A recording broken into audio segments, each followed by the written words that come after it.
Welcome, everyone. I am Nathan. He is Raymond, and we are the Super Brothers from another mother. This is Raymond from 2024. Just letting you know that this episode was recorded in 2023. I hope you enjoy it. Hello!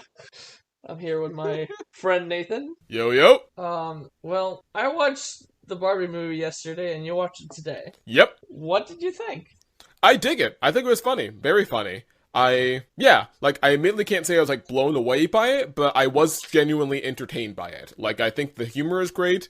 I think the commentary was good. I would say the only things that, there were some moments that kind of fell flat for me, I think, and I think it was just moments where they had a hard time balancing some of the commentary and the humor. There are times where they definitely did balance it well. Other times where, it didn't seem to balance as well and didn't entertain me as much. But overall, I'm still glad they did. I'm glad the movie exists, and yeah, I walked away legitimately enjoying it. I laughed a lot more than I thought I would going into this. So, I don't have a lot of people to talk about the Barbie movie.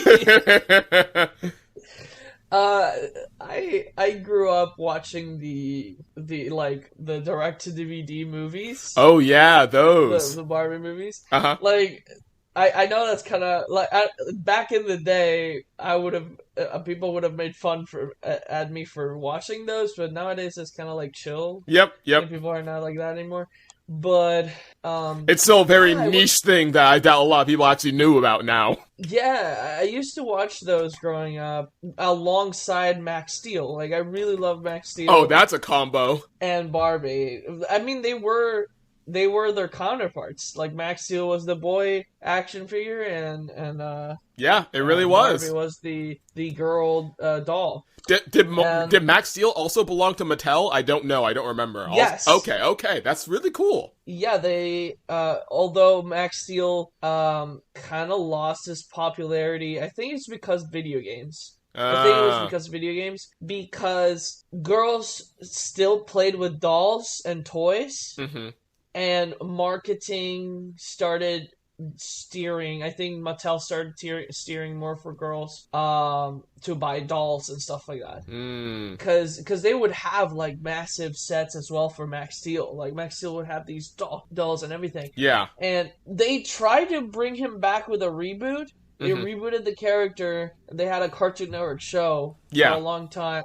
For I think it was 3 or 4 seasons or something like that, and then they had a couple of direct-to-DVD movies. But I did not like the reboot. I thought it was okay because there was an original series for Max Steel. Max Steel had a series and direct-to-DVD stuff. And what they did with the reboot is that they changed a lot of the things from the original. Instead of the color scheme, the original color scheme for Max Steel was green, and they made the color scheme blue. So it's changing Barbie's color scheme, which is pink, to I don't know, chartreuse. I don't know. Yeah, a complete opposite, orange. Yeah. It was weird to me as a person who grew up with the original Max Steel and then had to watch the new Max Steel because I still thought he was cool. I liked the idea that they brought in. It was instead an alien technology fusing with a teenager. Max Steel was originally a man who was in a particle accelerator thing and got his powers that way. So anyways, the point is I grew up watching those direct-to-DVD movies, including Barbie. And you were a Mattel man. 100%. I was a Mattel man. I grew up watching the mermaid Barbie, the fairy Barbie, the Christmas special Barbies. The only thing I did not watch was the series. They came out with a series on Nickelodeon, but I was way too big for that one. I was a teenager by that time, and I was like, I'm not watching a Barbie show. I'll watch some movies, but I draw the line at a TV show. Exactly. I was like, I can take away 1 hour of my life to watch a DVD movie, but I am not gonna sit down to watch a show. Um, but this movie was completely out of that canon. Like they did not use any. Oh yeah, this is completely its own thing. Even someone who Yeah. barely knew about those DVD movies, this is like a completely different movie altogether. Yes, it's a different canon from all the other Barbie stuff that I've ever watched. And that was kind of the point that I was trying to make that long rant was that this movie is completely different to what Mattel has produced in the past. Uh-huh. Is what I was trying to say. Mattel has really focused always into making an actual narrative and storyline for their dolls and their action figures. But this movie is a meta commentary So of meta. what a Barbie is. Uh-huh. What is a Barbie? And there's not a lot of logic. It's more like a piece. It's like a piece of metaphor. Like the script is weird because the beginning, middle, and end are like I found it weird. Like it was funny. It was a funny movie, but it was also trying to deliver a message. And throughout the movie, and it was a really obvious message. Oh So yeah, my 100%. my problem, right? No, not my problem, but the question I got out of the theater with was, who's this movie for? Because it felt too adult to be a kids movie, but it felt too on the nose to be an adult movie. Like, I appreciate everything they're saying in the movie, but then at the same time, I'm like, wait, but doesn't, like, every adult already know exactly what you're saying? So why is there another movie that's saying this when we already know this? Like, I could buy it if, like, this was aimed at kids who are still learning this stuff, but yeah, so much of the humor in the movie is so adult, that'd be weird to show this to kids. So it's like, yeah. Yeah, because I was like, I thought about it and I was like, well, there's no swearing in the movie, right? Like there wasn't like no actual swearing, but like they do get. I'm not even gonna say they get full on crass, but I mean they do make jokes about like not having private parts and things like that. I mean the movie like literally ends with Barbie going to like get her vagina inspected. So like, yeah. Yes, exactly. That's the thing. I was like, this movie feels like they wanted the parents to bring the kids to what it felt like they wanted it to be like a family movie. Is it R-rated? No, it's not, right? I don't it's like think a PG-13? so. I think PG-13. Let me double check. Hold on. Let me Google really quick. It's PG-13, I think. Yeah. Yeah. To PG-13. So I was like, okay, like teens are watching that movie, right? So, but the focus wasn't the teen. It was the mom. And that confused me even more. I was like, okay, who's this? Is it for the moms? Is it for the women that grew up like playing with Barbies? I guess. Is it for the? Yeah, I don't know. That's the question I had in my mind because I was like, yeah, like I dig this message. Like I understand where you're coming from. Yep, nothing wrong with the message. Like this is a creative way to show the message, but then my problem, right, was also like it had a good message. But then the problem, and the movie points it out on its own, right? The narrator even points it out. The Barbie world, and spoiler alert, sorry guys, spoiler alert if you haven't watched the movie, but the Barbie world is the opposite of the real world. Because they make it like super obvious. They go like Ken says it in the like it's a line that Ken says. Like again, the movie's too like it's like it thinks that we're children, but it's being adults at the same time. I'm like why are you making it so obvious? Like we understand like the difference and we understand what's going on. We don't need it to be clarified in the script as well. Like in the dialogue, I mean.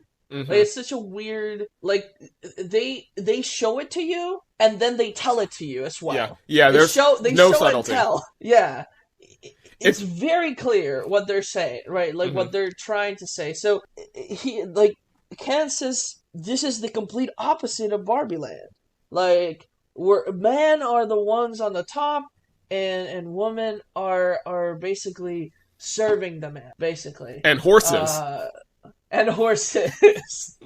And horses, which he, at the end of the movie, for a joke, he clarifies that when he learned that the horses were not a part of it, he kind of like lost interest at that point. Lost interest, but he still did it though. Like, I think that was just like a throwaway joke. But like the problem I have, right, is that he says that, and then like we have Barbie World, who the women are on top. But here's the thing: it's not. The narrator says it. It's like this world is basically a what's the word? Makeshift. The opposite of patriarchy is matriarchy. Matriarchy. Yeah. So I know how to say it in Spanish, but like it's the complete opposite in that way, and they are in the period of time that we were like thousands of years ago, let's say 2,000 years ago, where man was in control of all the jobs and women were basically just there. And they helped like in the house, or they did this and that. No, but the condition of the Kent, right, is even worse than that. Like, the position of the Kent is that they don't even have any jobs. They were just there. And to the point where, like, they don't even know where the Kens live. Like, there's that one throwaway line. It's like, where did the Kens go? And all the Barbies are like, I don't know. I never thought about that. So, like, they don't even have a home, apparently. They don't have houses. They don't have homes. They just live in the beach. And they live their purpose, and it's said in the film, right? The film says it. Their purpose is to live for Barbie. Their purpose is to love Barbie. That's what they were made for. And if you think about it, that's like a meta commentary on the fact that Kent, as a doll, does not own any sort of home, vehicles, or anything. No, Barbie is the one with the vehicles. Barbie is the one with the mansion.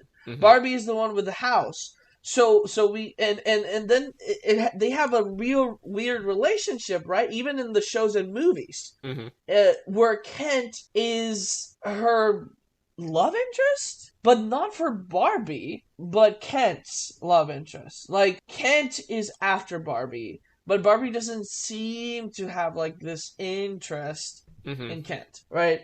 Because Barbie's focused on her career. Oh, I believe it's just Ken, not Kent, technically. Yeah, and Ken, like the thing with the movie, right, is that Ken goes in and changes the Barbie world to be for the man to be in power.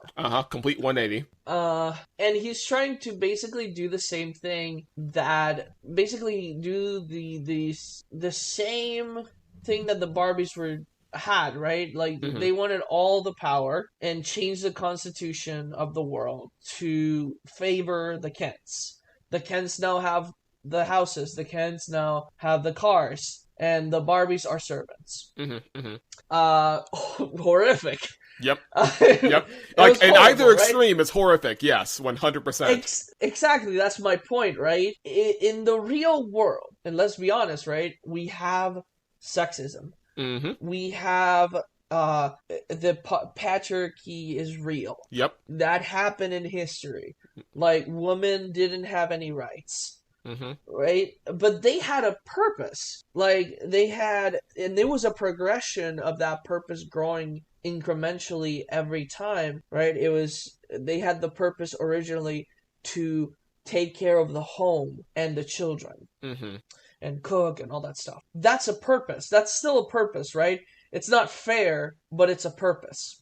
And then that purpose grew into, depending on the culture, right? Depending on the culture that was in, like, women were given more rights, and incrementally through time, women started to stand up for themselves, started gaining positions of power within different cultures, and then we continue over and over with the evolution of society, and we had different standards, and we have Christianity came along and gave women even more rights. Even if people don't like to admit that's true. Like, because there was given equality within the homes. Mm-hmm.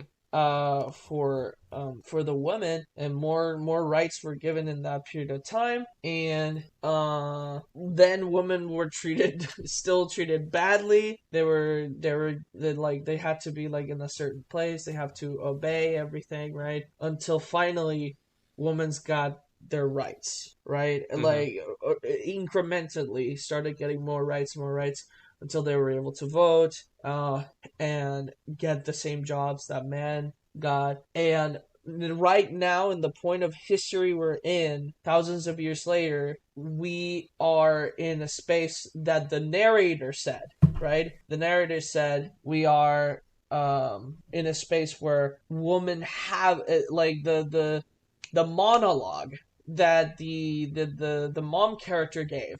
What's such a beautiful description of what women have to go through, Mm-hmm. right? Mm-hmm. I'm a man, so I can't speak for that, but I think that I've heard that from other women in my life, and I've heard that from friends Mm-hmm. who tell me that that's their experience, right? And even as a man, we can't resonate in the same ways. I think the beautiful thing about that Yeah. speech is that you can still see, man or woman, you can still see elements of yourself in it, because it just boils down to being anxious over the fact that there are so many things that you had to keep in balance, so many tensions that you had to keep in balance in order to like operate in this world. And it gets overwhelming to constantly have to keep it in the balance all the time, because the moment you like lean in one way or the other, then you're suddenly shunned and seen as a bad person, man or woman. But like, yeah, there are specific things that women have to keep in balances differently from men, and so there are there's differences, but also similarities in the fact that it's all these tensions that we have to keep in balance that we get overwhelmed by. Yeah. But as man, we're never gonna understand that feeling of what we can, but it's like in a different way, I Yes, think. expressed differently. Like it's like the same anxiety, but like in different branches I guess as of not as being a good black, enough. Sorry. yeah, like we both have experienced, as a person with neurodiversity and you as a black man, Mm-hmm. we have experienced what's the word I'm looking for? You have experienced racism. I've experienced ableism. Mm-hmm. Like it sometimes it's like in the small things, right? Mm-hmm. That kind of society throws at us sometimes. Mm-hmm. And like for somebody to build an expectation in their heads without even knowing you, Yeah. without even knowing who you are, that's always horrible. Mm-hmm. And like in that, what she was saying, like even I've heard stories of, and I've been pressing for man being like a woman in a position of power, right? And then the guy is like, I need a man, or even a woman. Even I've seen women as well do it. They're like, I need the doctor, and I'm like, sir, like I am the doctor, ma'am, I am a doctor. Mm-hmm. Like, oh, you can't, but you're a woman. It's Mm-hmm. like, I've seen that's kind of it feels ridiculous. Yes. Right, but it's real. Yep. Like, and the movie does a good job at showing that without, it didn't feel cheesy or out of place. It felt, yeah, it's pointing out things that are like actually still there. It's really funny, the guy, when Ken says like, I don't think you're doing patriarchy right, and then the guy says, well, yes, we know, but we know how to hide it better now. Mm-hmm. Mm-hmm. Mm-hmm. It still happens. Yep. And but the problem I have with the message right at the end is the Barbies are doing the same thing to the Kens. Mm-hmm. Like, I appreciate, like, there was that a line, it kind of wound up just being a throwaway line, but I remember, like, President Barbie being like, no, we don't have to go back to the same things they were before. In fact, we don't want to be going back the same way before. Implying that they wanted to, like, make things better for both the Barbies and the Kens. The thing is, I don't think they really did much to show that in the actual ending, because then we just kind of moved on to Barbie herself and her actual her actual happy ever after, but we didn't really see what happened to Barbie Land at the ending. And like, we didn't actually see what a better world would look like for both the Barbies and the Kens. We just saw that they wanted it, but they're like, the movie doesn't really give an indication of what that actually would look like. We get the hint that it's just, the problem I have is that it's not acknowledged. Mm-hmm. Like, it's not acknowledged by the Barbies who are taking down the Kens, Mm-hmm. right? They only see the struggle of a woman, Mm-hmm. right, from the real world. Mm-hmm. And that is fine because that's the point of the movie. Of course. Like that's trying to make. But within the Barbie world, within the Barbie land, and this is the problem I have, right? Mm-hmm. That's the opposite. Like the women are in power. Mm-hmm. The women are in positions of authority, right? And they're trying to gain the power back, right? That's the whole point of them coming back, right? But it's interesting that Barbie wants to resolve the issue with Kent, right? Mm-hmm. And she does say sorry, like, and then acknowledges. She does acknowledge that she pushed him away and that she didn't treat him right. Yeah, she took him for granted, and like when in that whole apology lecture, like when she gets to the lecture to him, being like, "No, you need to figure yourself out, Ken." You can tell, like, in the way she says it, you can tell, like, the look on her face, something's clicking with her as she realizes, oh, no, this is something that I myself need to learn as well. So, like, you can tell, like, she starts to understand where he's coming from, but, like, yeah, on a collective society level of Barbie land, yeah, not, the rest of the Barbies didn't really acknowledge this. This is more like on a personal level.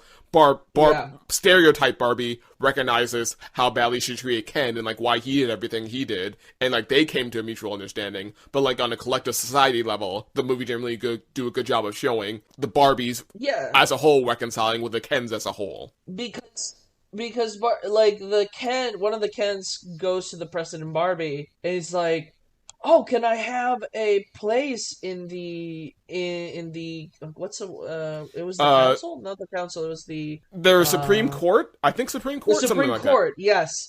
Like, can I have a place in the Supreme Court? And she says like, "No." But she says like, but we'll give you this instead. We'll give you this instead, which is progress, right? Mm-hmm, mm-hmm. Like, it's progress in the fact that they're like, yeah, let's bring this into society. And the narrator says, right? What the narrator says is now Barbie Land is gonna go through the process of our world. Is essentially what she says. It's like the Kens will eventually gain enough power and influence that they'll be like women in our world, pretty much. Like that's pretty much what she said. Yeah. Exactly. Essentially, men will get their rights and blah blah blah, right? Mm-hmm. But that's still messed up, right? Because it's still ultimately just going back to where it was before, but kind of like that line we referenced earlier, the Barbies just learn how to get better at hiding it. That's all it amounts to. Correct. Exactly. Like, they have this prejudice against the Kens. Like, in the same way that in the real world, men have this prejudice against women. Mm-hmm. Like, so, like, if the message is, right, hey, this is happening in our world. What I would have done, right, is for the woman to be the bigger person, right, and be like, hey, if, like, women are being treated this way in the real world, we shouldn't treat the Kens the same way that men are treating the women in the real world. Mm-hmm. Right? Am I out of place for that? Is that just because I'm a man? I don't know.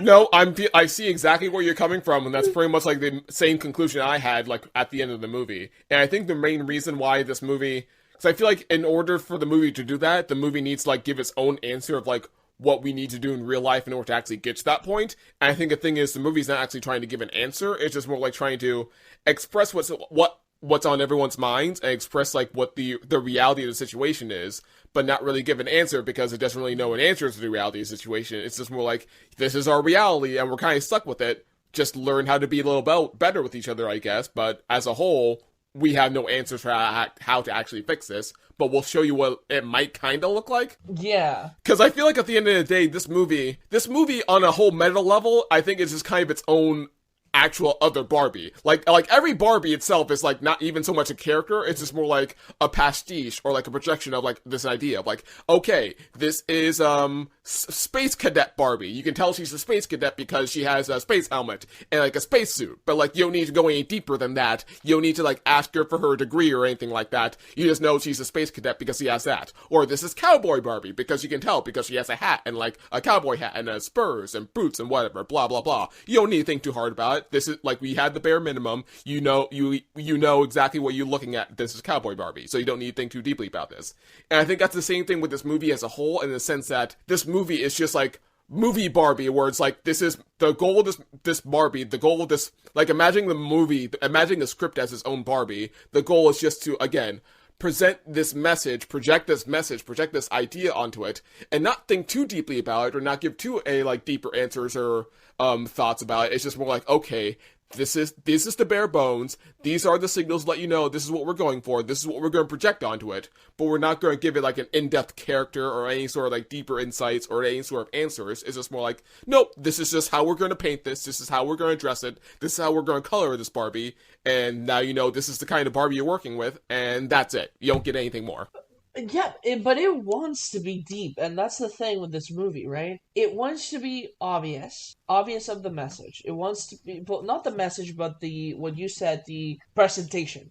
Mm-hmm. It's presenting something. It's presenting a problem in society. Mm-hmm. But it also wants to be deep with it. Like the ending is very weird. Like it's those kind of endings that you have to go and watch a YouTube video, like ending explain, right? Mm-hmm. It's like, because the ending is Barbie having a conversation with her creator. Mm-hmm. And it's trying to be deep. Like, it's trying to be deep, and again, it kind of just left me with that thought of, like, who's this for? Mm-hmm. Like, when I saw that ending, right, it was like, and like, the movie made me tear up at that moment. It's like, it kind of, like, there was something beautiful about it, but I can't put my finger on it. and then she decides to be a human, mm-hmm. right? And just experience humanity, and the creator tells her that it's not going to be easy, but she still wants to give it a try. Mm-hmm. And I guess it's like a message of hope for a woman, for women, I guess, to keep thriving on. To not let like society define them, or like Barbie itself being like a criticism on you know, like what the girl said to Barbie, like the teenage said to Barbie, how she is the complete opposite of what feminism is trying to accomplish. Mm-hmm. That it's kind of like you have the commentary of the whole board of Mattel being mad, distributing mm-hmm. a product for little girls, which was like, in the least creepy way possible. Yeah, in the least creepy way possible, he said, but it was still creepy, you know, and weird that there's no woman. Right, and the fact that he gets all defensive about it, right? And he's like, no, like, we do, like, you know what was so beautiful though? Mm-hmm. That moment where Barbie sits down and looks at the old lady in the bench. Mm-hmm. Which apparently, according to what friends told me, like, it's a cameo from, like, the actual inspiration for Barbie. Oh. Like, that was Barbara, or like Ruth, the creator, mentioned, like, she made the doll after her daughter, Barbara, and apparently that woman she was looking at in the movie, that was Barbara. Oh, that's actually beautiful as well, then. That's so much deeper then. I really love that. Because she says, "You're beautiful." And that kind of made me cry, kind of. It was, like, really, like, emotional. Mm-hmm. Like, it felt like it was this longing that you saw at the beginning of the movie, where Barbie, because basic Barbie, it's implied in the movie that she is the original. Mm-hmm. Like, she is the oldest. She has lived for so long, and I think, like, the thoughts of death, right, is that, and that's why she chooses to be a human at the end. A real human, because she wants to grow old. She wants to experience that. Mm-hmm. Like, at the end of the day, I feel like what that moment was her falling in love with reality. And, like, up until that point, she, like, had her candy-coated reality. She had the Barbie Land reality, which was fine for a time, but, like, as she, like, grew older, in a sense, like, after all this time, she started to realize there's more to life than that, more that she wanted, and she found that satisfaction by going to the real world and seeing reality for what it actually was, as this literal beautiful mess, and fell in love with that, and wanted to be a part of that. the movie manages to be optimistic and pessimistic at the same time in such a Yes. beautiful way. Which is, again, reality. Yes, it manages to show reality, our reality right now, and in such a like fundamental way. It's so strange because again, I left the movie thinking like, who's this for, right? Because and I'm sorry, I've said that many times, but I think it's for everyone. The movie's for everyone essentially, but it doesn't seem to be targeted at anyone specifically. And I think maybe we're just used to, or I'm just used to a movie being targeted at someone. That this movie kind of confused me. Yeah, I don't really know either. I feel like it's just like, yeah, I think it just tries to be for everyone, but like the way it presents itself, it doesn't feel like it's for everyone. But like with its ultimate message, its ultimate hopeful message, it does feel like something that's meant for everyone. Yeah, it was pretty odd. I was kind of the only one laughing the most at the jokes in my movie theater. Maybe I'm just going to like a bad movie theater, but every time I go through the theater, nobody's reacting that much to anything. Yeah, my theater was kind of dull too. I just kind of attributed that to like people in New York on Saturday mornings just like are just kind of lifeless in general. But maybe, I don't know, maybe some of the audiences are just like not reacting very well to this. Maybe something about this movie just doesn't settle well with them. I don't know. Is it too, again, right? I don't think kids would find this funny, but it's very kid-like. Like, it feels like the Lego movie. It feels like it's speaking to man children or woman children, where it's like, it's Yes. speaking to adults, but it's speaking to adults who either don't want to grow up or have had a hard time growing up or just are really looking for a chance to, like, be that little kid again while still acknowledging the fact that they're adults. Yeah. So they're doing it for the mom character. Yeah. Basically, the mom character is essentially the target audience. Yes. It's like, we're specifically targeting those moms who grew up with Barbies. Yeah. And I guess guys as well. Like, there's guys that grew up with Barbies too. Yeah, like we opened this conversation just talking about that with the direct-to-DVD movies. Exactly. Because, like, yeah, I feel like, does Barbie actually exist for this generation? Like, I'm sure there's still Barbie toys, but I feel like it's not quite as relevant as it was back in, like, the 90s and early 2000s. I think, essentially, that's why they did not make it the teen movie. Like, that's why it wasn't about the teen. Because, like, they said, like, the girl table was, I don't like Barbie, I think Barbie's stupid, I actually like Barbie. Like, there was this, like, mix, like, the majority said Barbie sucks. Well, there was still the one girl who liked Barbie. So, little girls still play with Barbies. Barbie's still out there, but it's not as big as it was before. Right. Like, this movie was for the kids who grow up before the internet. And I think this also at the same time tries to be accessible for like the daughters that these mothers will obviously bring in to watch this movie. And so like that's why they include the teenage daughter in this movie as well, along with the mother. But like yeah, I think ultimately the main target was like those mothers, but also trying to like paint this story in a way to be like, okay, this is how this can also apply to your kids as well. Like this is our crazy messed up reality that you mothers have already grown up in or are still trying to figure out, but like let's also give hope to your next generation, to your daughters, and like give them a chance to learn from this as well. It's like learn like there's that good line from I think Ruth said something along the lines of, we like mothers stand still so that our daughters can like move ahead and look forward, and like when they look back they see how far like they've come along. So like this is definitely meant to be like an intergenerational movie, but like it starts with a generation of like the mothers from our generation, the mothers that grew up with the Barbies. Yes. I was so confused when she went into the room of Mattel and she saw the old lady.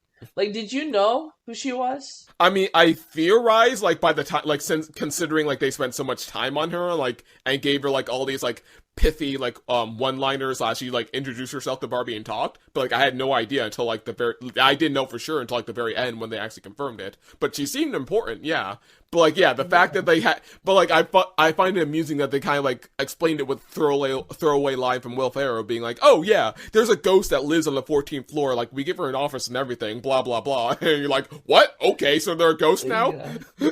Exactly. The movie is very. Of course, you're talking about Barbie. Yeah, and like the movie even, and like the narrator even says at the beginning of the movie something along the lines of "Don't think too hard about it." So like exactly. all logic is thrown out the window for this movie. And Will Ferrell also says the same thing. He says, "Don't think too hard about it." When the guys ask her like, "How is this like working? How are we teleporting?" It's like, "Don't think too hard about it," like because they are just really just running with like freaking like rollerblades through a beach. So it's like, so does anyone have the power to go to Barbie Land if they are rollerblading? And I love it, like, when that one employee tries to ask, so is Barbie Land, like, another dimension, or is it, like, our collective consciousness? And then Will Ferrell's like, yes! No, like, don't think too hard about it, just think of it like a small city in the Switzerland. And you're just like, wait, what? How does that explain anything, Will Ferrell? Exactly. That was really funny, too. I was like, okay.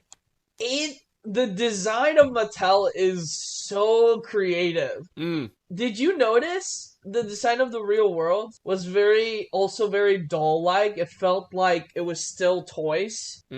Like when you went to Mattel, they have these cubicles that were perfectly matched. And when they called the police, the FBI, the cubicles were the same in the FBI building as well. Yep, and they were matching. Yeah, I love that shot. That was fun. And then the office with all the Mattel, like, man who run Mattel, which is impossible right now. I refuse to believe that that's real at the moment. Like, I think there has to be at least one woman in that room. Which is still bad, but, like, there can't be, like, a bunch of men. Come on.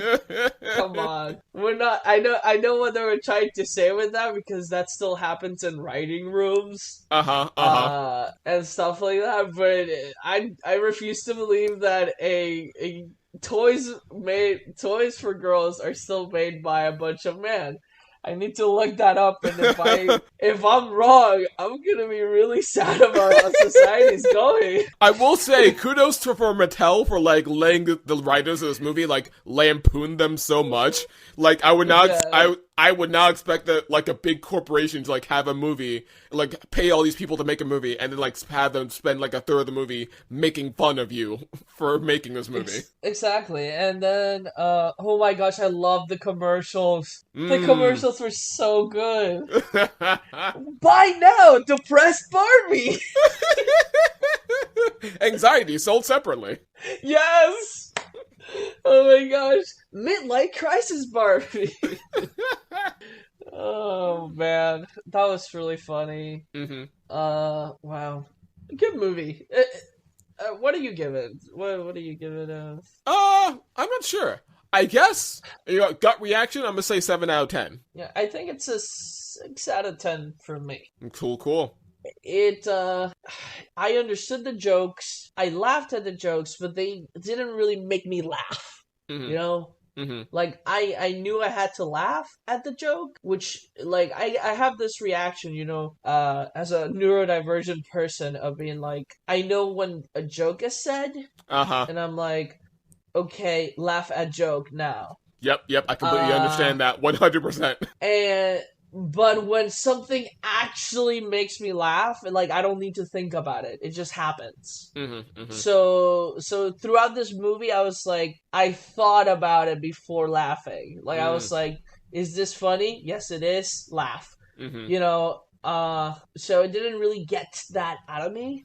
Like it didn't get the funnies out of me, which is something that comedies are struggling to do nowadays.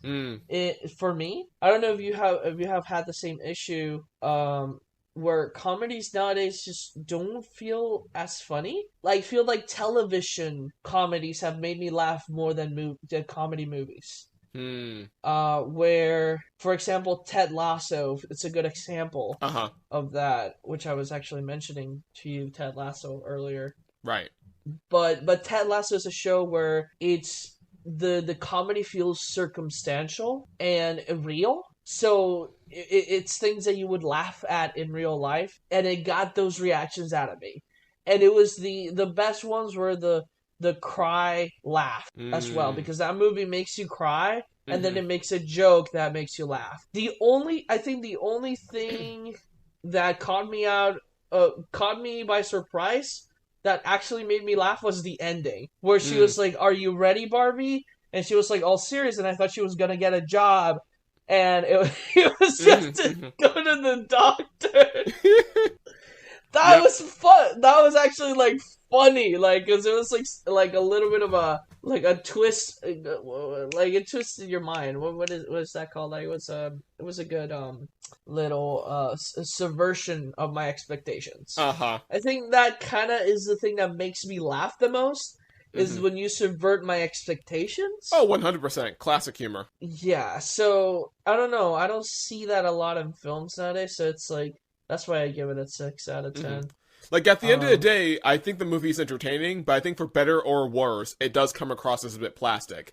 And, like, for me, in my experience, I definitely did have moments, like, where I laughed and legitimately enjoyed myself. Like, I do remember laughing a fair amount. But I think when it came to the emotional beats, nothing really got to me. And, like, I kind of relate to you where it's like, where, like, it doesn't click for me right away, so I have to stop and think, oh, wait, is this the emotional part? Am I supposed to be feeling emotions right now? Like, I didn't really get that. And so, like, even during that scene, that final scene where, like, she's talking to her creator, I appreciate that's a beautiful scene. I respected that. Like, I respect their intentions. I appreciate that they did it. I'm glad they did. But for whatever reason, it just didn't really hit home with me. And, like, I'm particularly disappointed by it because I'm really a sucker for those kind of scenes. Like, I love scenes where creation gets to meet their creator. I'm thinking back to, like one of my favorite moments from, like, the 90s Spider-Man cartoon is when Spider-Man actually got lucky enough to, like, meet Stan Lee. And so, like, I'm loving, like, and, like, as a Christian, I love those moments because it's, like, the equivalent of, like, me talking to God. I love those moments. And so those are some of my favorite, like, tropes to see. And so, like, I get disappointed when, like, I see them not done as well. So, like, this is an example of one of those moments where, like,